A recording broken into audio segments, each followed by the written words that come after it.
Robert chuckled when I questioned why he created a family card just for his in-laws. He confidently stated, "They're my family, so they should have a family card, right? Got a problem with that? If you knew who took you in when you were all alone, you wouldn't say such things." His arrogant tone caught me off guard.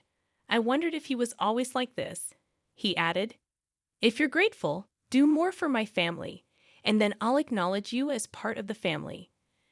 Until then, it's like you're on a provisional license." This concept of a provisional phase in marriage was new to me. Robert pressed on, saying I wasn't yet a formal family member. If I didn't like it, I could leave any time. For now, our family was just the five of us, and he referred to us as useless parasites. I understood his perspective, so I promptly canceled our joint credit cards and moved out. My name is Emily Welder, 27 years old, a freelance illustrator. I used to work for a big advertising agency, but went independent after marrying Robert 2 years ago. My parents died when I was young, and my maternal grandparents took me in. When I went to college, I moved back to the city center apartment where I lived with my parents. I met Robert, a handsome waiter, at an Italian restaurant where he worked. We rapidly grew closer, and soon we were called a couple, leading to a surprising marriage. I loved Robert then, quitting my job to go independent. Robert continued working at the restaurant with varying hours, making it challenging to maintain our routine. Despite this, our married life started happily. After about a year, Robert dropped a bombshell. His family wanted to visit. I agreed, even though I had minimal interaction with them during our initial meeting. I saw this as an opportunity to get to know Robert's family better. Having lost my parents at a young age, I always admired the idea of a large family. However, when his family of four arrived, I was left speechless. His 32-year-old sister, 5 years older than both Robert and me, shockingly asked, "Which room is mine?" Her rude manner contrasted sharply with the polite greeting during our first meeting. Robert's 18-year-old sister stood silently without saying a word. Despite the abrupt greetings, I showed the two sisters to the guest room and assigned Robert's parents to the room that used to be my parents' room. It was the only Japanese-style room in the apartment, and I thought it would be best for them. Once settled, Robert's older sister declared, "Since we're going to be living here together, you better start serving our family properly." Confused, I looked to Robert for help, but he was laughing in a way I had never seen before. It turned out his family had given up their own home and moved into my apartment without my knowledge. Apologizing, Robert explained that their family home had to be vacated suddenly, and they had nowhere else to go. I wished he had informed me earlier, as I had assumed it was just for a date or two. Expressing my inconvenience, Robert apologized and asked if they could stay until they found somewhere else to go. Unable to turn away the family of someone important to me, especially in their time of need, I reluctantly agreed.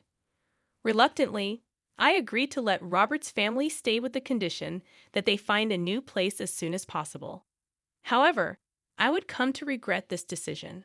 From the day they moved in, Robert's family showed no restraint. All four of them did nothing and left everything to me, saying whatever they wanted. They made no effort to look for a house or a job.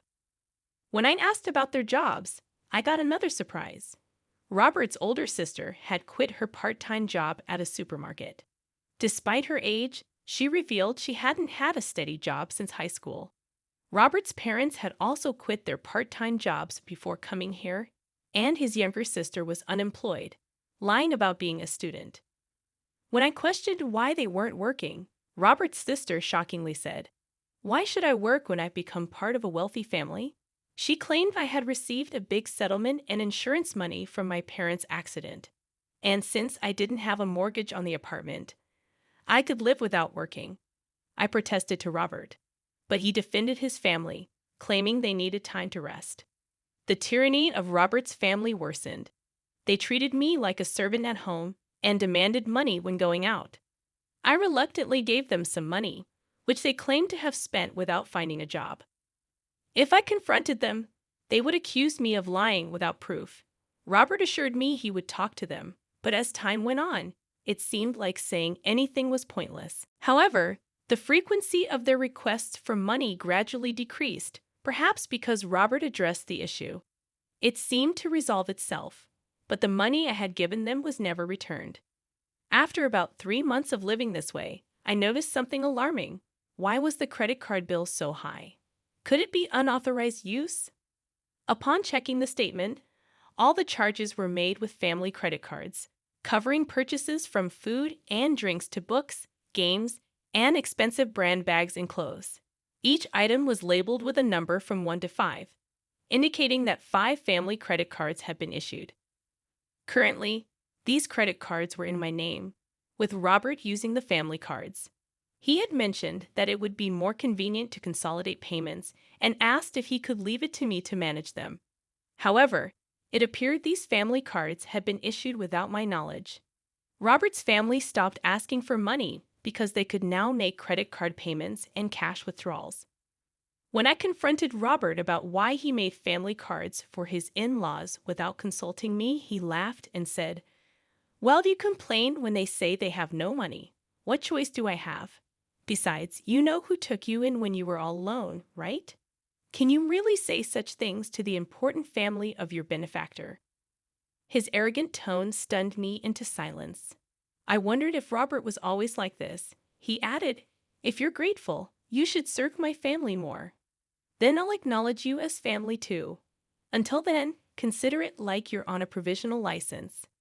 This concept of a provisional phase in marriage was new to me.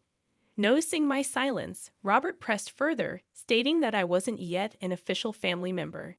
If I didn't like it, I could leave any time. Right now, it's just the 5 of us in our family. Useless parasites. Get out. That's when I realized Robert's true nature. Shocked and feeling as if all the blood had drained from my body, I considered divorcing Robert. In fact, I began to question why I married him in the first place. Initially, I thought he was just a handsome guy like the other girls and was excited about his looks without any particular intent. Then, during one encounter, Robert approached me saying, "You seem different from other people." Emily, I don't know how to put it, mystical. Sorry, it's not something I should say to a customer. I was taken aback, but the conversation continued, and I gradually started to notice Robert. Maybe that was his strategy to make me like him. Thinking about it calmly, it started to make sense. I remember when Robert came to our table for small talk. A colleague jokingly said I was a wealthy girl living alone in a condo. It was right after that he started talking to me, probably after my wealth and this condo. Robert wasn't really my type, to put it nicely. He was modern, to put it bluntly. He seemed somewhat frivolous. I preferred mature men who could talk quietly and seriously. But despite my preferences, I ended up falling for Robert. I always found that strange. Robert was the so-called handsome guy, making it easy for him to charm a woman, especially someone like me, not used to men and newly into the workforce. I fell for his tactics and ended up marrying him. The thought made me frustrated and embarrassed. I felt like destroying everything in the house, but I wasn't foolish enough to act on that impulse. I decided to get revenge somehow. For that, I needed to endure this life a little longer. Like Robert manipulated me, I would control his entire family. The condo we live in was bought by my father with a mortgage soon after I was born. It wasn't very expensive back then, but the area developed rapidly with a new shopping center nearby, and now it's considered a luxury condo. My parents, hoping for more children, bought a spacious condo. That's why there's enough room even with Robert's family moving in. But even with its decent size, having Robert's family around is a nuisance for me. Working from home, I'm enduring this only for the sake of revenge. As Robert's sister said, there's no mortgage payment for this condo. When I was 3, both of my parents passed away in a car accident. They died on their way back from my paternal grandfather's funeral, colliding with a speeding car on the freeway. That day, I was supposed to go with them, but I had caught the flu and had a high fever. My maternal grandparents came to the condo where we lived with my parents to take care of me, leaving me as the only survivor. The mortgage payments were covered by the group credit life insurance. So the only housing costs I pay are the management fees and property taxes. Robert, seeing the amount, said he would contribute a bit more than that to our household expenses. There's no mortgage, so if I put in that much, we should manage Emily's income, right? We'll each use our own earnings for personal expenses. Sounds good, doesn't it? I agreed, thinking maybe he was right. Until then, I had been paying for everything by myself, so I thought his contribution would lighten my load. Looking back, it was foolish, but at the time, I was blinded by my love for Robert and just went along with it. Despite whatever Robert may believe, he probably thinks he's the head of the household and the one supporting me. This is likely why he can easily label me a parasite. In reality, it's quite different. I cover most of the expenses, including utilities, food, social expenses, and entertainment. Now, with 5 additional real parasites added to my household, managing with just that amount became impossible. I wanted to get rid of them as soon as possible, but I pretended not to notice and endured it. I gritted my teeth and allowed Robert's family to freely shop, reminding myself that I'll be the one laughing in the end to get through these tough times. Then, 3 months after deciding to divorce, the day to act finally came. I'm tired. Please decide. It's either me or your family, I told Robert, presenting him with a final decision. He was surprised, but I continued without concern. None of your family members lift a finger to help around the house. They just dump all their chores on me. You know I work from home. I'm not just playing around. Yet they treat me like a freeloader and tell me to know my place since you're supporting me. I've had enough, I cried as I confronted Robert. He looked at me, smirked, and said, Then you should leave. Didn't I tell you before? You're not really a part of this family yet. Giving up like this means you didn't earn your place in the family. I pretended to be shocked as I looked at Robert. What are you surprised about? If you can't live with my family, then you're the one who has to leave. Oh, and since I'm not at fault, I'll take this apartment as alimony, and I'll take half of your savings as part of the property division. Ah, so that was his aim all along. That's why his whole family kept harassing me, trying to drive me out. I knew it, but hearing it outright was still a shock. It was someone I once loved and even married, that thanks to this, I made up my mind. Fine, I said, deciding to divorce Robert. But this condo is mine, and I'm not at fault either. What did you say the reason for the divorce is? You allowing your family to live with us without consulting me, and your family ignoring me, I said firmly to Robert. He seemed shocked that I outright rejected his proposal, not expecting such a response. It made sense, as I had always complied with his demands since our marriage. Thinking back on it made me angry. I don't want to spend another second with you all, so I'll leave now. But you should also prepare to leave. It's a joke, right? This is our home. We won't leave.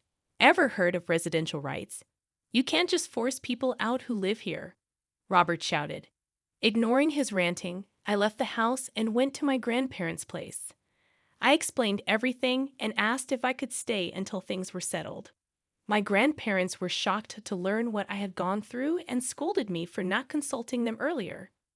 Tears in their eyes, I said, Grandma, Grandpa, I'm sorry for worrying you, but I'll be okay now. I might look frail, but I'm not really, with forced laughter and tears in my eyes. The day after I left the apartment, Robert contacted me right away. Hey, what's this all about?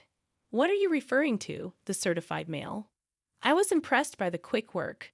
I had left the divorce proceedings to a lawyer, and when I told them yesterday that I was leaving the house, they arranged for everything to be delivered today. I'm not paying any alimony, and I'm not leaving the condo, just so you know, Robert declared. But legally, you have an obligation to pay, and you don't have the right to continue living in that apartment. I responded, What are you talking about? That apartment is mine too since we're married. If you insist, then pay me half its value to buy me out. Such an absurd claim. Talking like this is getting us nowhere. Please communicate through my lawyer from now on, I said, ending the call. I knew he would probably call again tomorrow, but I had no desire to talk anymore today. As expected, he called the next morning. Hey, what's this all about? He repeated the same line as yesterday, showing no creativity at all. What are you referring to? The card's not working. What did you do? What I did was cancel it. That card was mine, and you were just using the family card, remember? Indeed, before leaving the house, I had switched all the contracts from that card to another and canceled it. Of course, the family cards would stop working when I canceled mine. Yes, you paid the apartment's management fee and property taxes just for the first 2 months. It's not much, but I can deduct that from the alimony if you like. When I mocked him like that, I heard some indistinct shouting from the other end of the phone. That's right. Robert only paid the agreed amount for just 2 months. He made various excuses about the store and whatnot, always finding a reason to ask me to wait. But then he stopped paying altogether. If he forgot and thought he was still paying, that's some poor memory. But I didn't care anymore.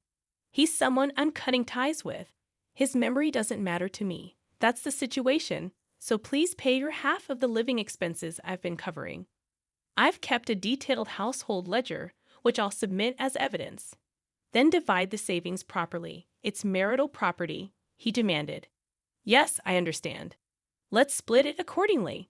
I agreed, and he ended the call with a parting shot, reminding me not to forget. A few days later, I got another call with the same line. I realized they lacked not only memory, but vocabulary as well. What do you mean the split of shared property? Why is it 0? You must be rolling in cash from your parents' insurance and alimony. Ah, so that's what they were thinking. I patiently explained that my savings before marriage weren't part of the shared property, and since we had no savings after marriage, it naturally amounted to 0. Don't lie to me. If you think I'm lying, why don't you consult with someone? Anyway, from now on, please communicate through my attorney. I won't be speaking to you directly anymore. Goodbye, I said, then hung up the phone and blocked Robert's number. 2 months after I left the house, Robert and his family finally moved out of the apartment. Not because they had a change of heart, but because they couldn't sustain their living. Naturally, Robert's income alone wasn't enough for a family of 5. They were used to shopping extravagantly with my card, and telling them to cut back now was impossible. I had let them use the card intentionally for this, knowing them. I was sure it would come to this. His family started pestering Robert for shopping money, and when he refused, they began stealing from his wallet. Even when Robert got mad, they blamed him for kicking me out. To top it off, the electricity, gas, and water were all shut off. Of course, I had arranged for that since I had no plans to live there for a while. Robert tried to get them restored immediately over the phone, but the house was in my name. No one else could get them reconnected. During the hot summer and early fall, his family couldn't bear the extreme heat and eventually left the condo. Where they went, I neither know nor care. Robert tried to stay till the end, but eventually gave up due to the lack of electricity and the inability to bathe. The divorce proceedings progressed faster than expected, not because Robert had a change of heart, but because he messed up. He cheated on me while we were still married, or rather, he had started making moves on someone, thinking he could kick me out soon. He bragged about owning a luxury apartment in a prime downtown location, luring young girls there. It's surprising he did this while his family was around. But he had a history of such behavior, so they didn't mind. He was handsome, so I suspected he might do such things. Before leaving, I had installed cameras in several places in the house, capturing all the evidence. Maybe he underestimated me, but he really did disrespect me. He brought his family into my home without my permission, made a family card, left me the bill, kicked me out, and cheated on me. I demanded a hefty sum in alimony for all these. When Robert saw the amount, he turned pale and desperately pleaded for reconciliation. But I had no such intentions. Knowing he couldn't pay, I made him borrow as much as possible from his company and took whatever I could get. When I threatened to sue him for fraud over the family card, he reluctantly agreed to my terms. Well, I hope he does his best to pay off his debt. The divorce is finalized, and I'm still staying at my grandparents' place. I haven't decided what to do with the apartment yet. I might sell it, I treasured it because my parents left it to me, but since they passed away when I was very young and I have no memories of them, plus all this has happened, I think they'd understand if I let it go. My work as an illustrator is picking up. I might live alone again, but it's a good time for that. I can work just fine staying at my grandparents'. I'll depend on them a little longer, then move forward with strength. Next time, I won't be fooled by a man who's only good looking. I hope to find a partner I can share my life with.